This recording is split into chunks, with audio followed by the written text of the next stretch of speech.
Welcome to another edition of Tyrone Paulson Drives, where today I find myself in a basement parking garage somewhere in Cape Town. Why, you may ask? Well, because you see, Mother Nature is not very happy with us this week, and because I've been tasked to review a car that, well, to be quite honest with you, I don't really understand where it fits into the car universe.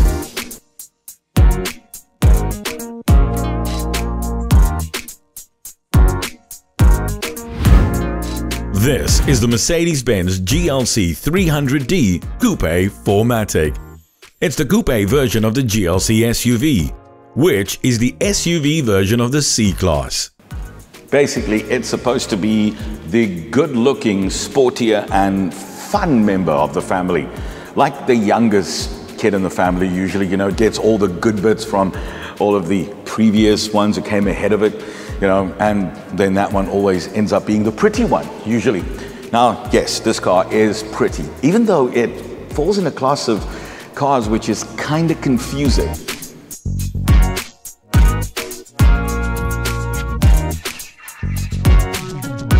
Let me explain. You see, SUVs are SUVs, sedans are sedans, coupes are, well, coupes. And then you get a coupe SUV, like this one, which is an SUV in the front, and then it's a coupe in the rear. It's almost like a cool mullet, you know what I mean? It's all business in the front and it's a party in the back. But somehow Mercedes just got it right. And yes, I know that looks and styling are subjective, but you gotta agree, it does look, well, really sexy. In the front, the GLC Coupe looks similar to its sibling, the GLC, with the design styling you see on all of the GL SUV family. A new larger grille and new headlight design, which includes LED DRLs that now also include the indicators. This test car features the night package, which has the radiator grille with the Mercedes-Benz pattern and louver in high gloss black, with the same blacked out theme continuing on the front bumper apron, the air intakes, the mirrors, window frames, and also found on the back.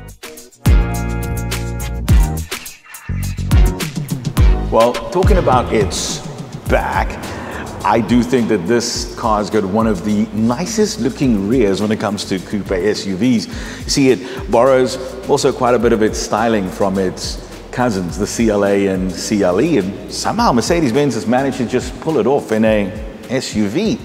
I mean, it doesn't look like they tried and failed and then just left it there like it's done in many of other cars, which, funny enough, includes the previous generation of this car. This is a lot more sculpted, yet it doesn't have like any creases or weird arrows to like hide things from it. It's round where it needs to be, and, well, dare I even say, like chunky but funky. Like that Bruno Mars song, which we aren't allowed to, well, kind of, play due to copyright issues, but it does, hey? It's like chunky. Sorry.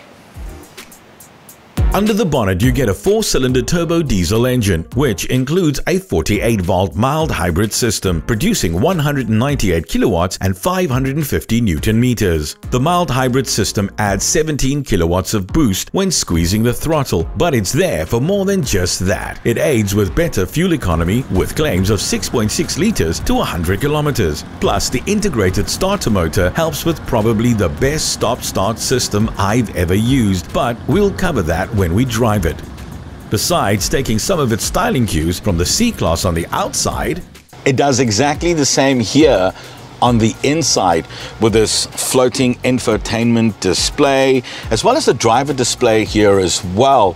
And, overall the dash layout and everything does feel very familiar, like you find in the C-Class and the other GLC version. What did confuse me a little bit is this faux pinstripe wood paneling, but when it combines to everything else, it gives it that classy kind of feel. And talking about classy, you got to talk about the seats. It's all electronically controlled, right? But what I love what Mercedes done is that the controls is right on the side of the door, which means you don't have to play guess the button by putting your hand down the side. And it really does work. The MBUX system is, this whole display is really, really good, man. The icons are really good. You're able to kind of get to everything that you need to be. Oh, and then it's voice recognition system. And apparently it will understand all South African accents. So let's give it a try. Are we a Mercedes? No, doesn't understand that accent. It features wireless Apple CarPlay and Android Auto and includes wireless charging in a central storage space, which also holds 2 fold-away cup holders, but they sadly get in the way when needing to remove your phone or make use of the single USB point. Further storage include a decent-sized glove box as well as storage space in the center console, including 2 USB-C ports. Now, the driver display is customizable with up to 6 different screens that you can have, and each one also has its own sub-menus that you can scroll through. But my favorite part has got to be the steering wheel. It's probably one of the best steering wheels that I've kind of managed to, get around with so far this year. It is really good looking and premium looking as well, but also has that racy kind of sporty kind of feel to it. There's capacitive buttons on here, which I really do not mind. And it also allows you to control, the driver display as well as this display here. The driver's one is on the right, so you can just simply swipe up and down, and exactly the same on this side. And it really, really works very well. But what I do like is that because it's electronically controlled for reach and rake, for me, when I find my perfect driving position, it just kind of gets into the right spot. And what I do like mostly is that, unlike a lot of other cars, when you get it to where I want to be, it's not obscured by anything in the steering wheel. It just is perfect. I really like this.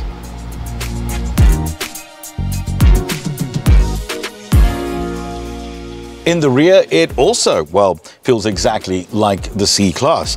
It's got enough leg room, and you can put your feet right underneath the front seat, which is in my driving position as well. So leg room is quite cool. It's got armrest and everything in here. But if you are probably taller than about 1.85 or 1.9 meters, this is going to be very tough with a slanting roof. But maybe if you just kind of scoot down, it could possibly work out for you, So it's a very comfortable spot to be at the back. I can see myself enjoying many a long journey in the back, but I really want to be there. There are ISOFIX points for baby seats, a fold-down center armrest, and cup holders. Before the cup holders pop out though, you have this neat little place to put your phone or tablet, which is quite cool. There's aircon vents, but no USB ports for rear passengers, but you could use the ports in the center armrest console. There's soft touch materials on the armrest, and overall it makes for a very comfy space. Now, what really surprised me on this car is the boot, because I know when you look at it from the outside, it looks like it's going to be really small. But in actual fact, it gives you a total of 545 liters of space. And to be quite honest with you, I don't know why they say measure it in liters, because you're never going to put water here, fill it up with water. But in real world space, you can put at least 2 large suitcases in here with a whole bunch of other extra bags and stuff in here. And yes, I know that the space is kind of limiting because of, the slanting roof, but I mean, I can easily fit in here. And if you do decide to put the seats down, you get over 1,490 liters of space. But I mean, if you buy a coupe car, I don't think you're ever gonna put the seats down, and neither would you in this car, but there's still more than enough space.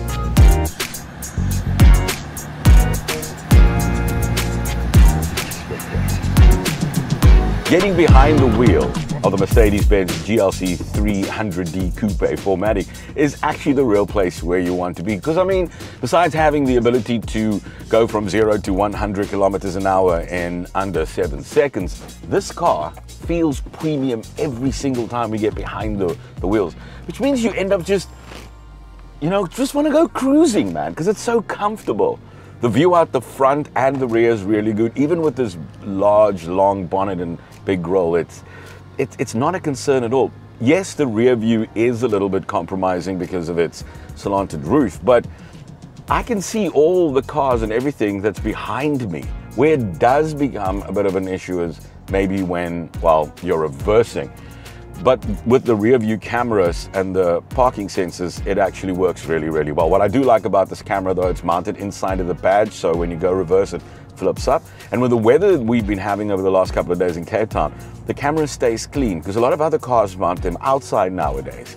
And I know it's an old concept, you know, a lot of other cars have been doing it before, but it's still a cool thing to not have a dirty camera every single time when it rains.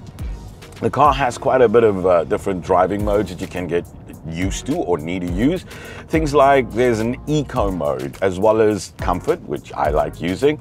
Then there's an individual driving mode which you can configure yourself. There is off-road, and then there's the sport mode, which immediately when you select it, things kind of change in here.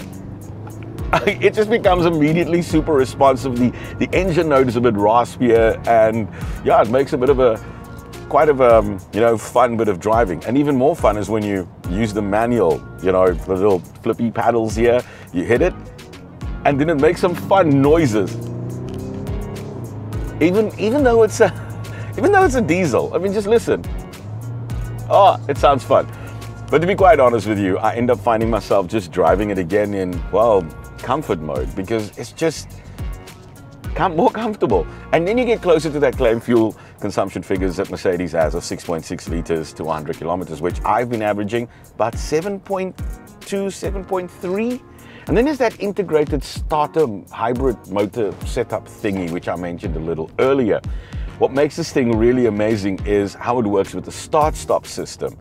You see, in a lot of other cars, it is very, very intrusive. In here, it's, well, not. To give you an example, you know when you get close to a stop street or a traffic light and then you want to stop and it turns off and then you need to immediately go because the robot just changed, then there's that delay. In here, there's nothing like that. It turns off, it instantly turns back on without even a weird shudder or anything. It's almost like driving in an EV. That's how good it is. Now, this electronically controlled steering wheel, as well as its almost sports-like suspension that it has, ensures that you're always going to have a comfortable and even a bit of a engaging, fun drive if you wanted to be, making it an ideal daily driver and even a weekend fun sports car if you wanted to be, man. It has loads of extra, you know, littleness to give you that gees of lekkerness when you drive it and being comfortable. And then it also has a whole bunch of extra safety features, which I think modern day cars are supposed to have.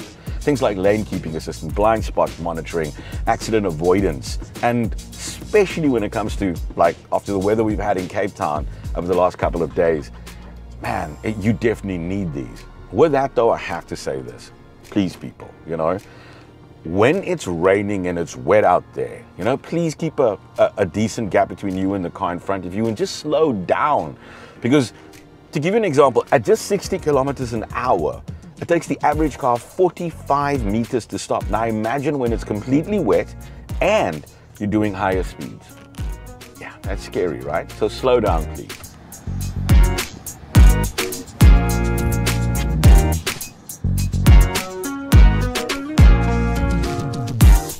Compared to its direct rivals, which is the Audi Q5 40 Sportsback and the BMW X4 2-liter DX drive, this car offers a heck of a lot more power, which makes the 220D version probably the one closer to those cars as a rival. What that means is that this car sits in a space where it doesn't actually have any direct competitors. I mean, you can find ones, like for example, you can choose the Porsche Macan, which at its entry level, that car comes with the same amount of power and it comes in at close to 1.5 million Rand, which is close to this car. However, this one's got a whole bunch of additional extra features, which makes it close to 1.6 million Rand. Which brings me to a point of optional extras. It's things that I think should be offered as standard, like keyless entry and a 360-degree camera, heated seats. I mean, in a car of this value, it should be in comfort. It should all be standard. But we all know that a lot of premium brands, they give you all these extra additional options, you know, on these vehicles. And I wish they would change that. And the reason for that being is that there's a trend we all know is that, well, consumers are buying down. And a lot of the other manufacturers are now throwing in all of those additional optional extras on these cars as standard. So a consumer looks at that and goes, ooh, you know, it might not be a Mercedes, but I get all of these and it feels kind of good when driving. And so they consider that. And maybe if premium brands like Mercedes go and they throw in all those optional extras and maybe just call it, ooh, we'll throw it in as free, it's a, you know, a thing that will entice people to come and buy these cars. Because this is a really good car. And it is a premium brand, and it does feel a lot better than those other cars. But when you look at value for money, well, people are always going to consider their wallets first. So maybe it's just something to consider. You know, hint, hint, nudge, nudge.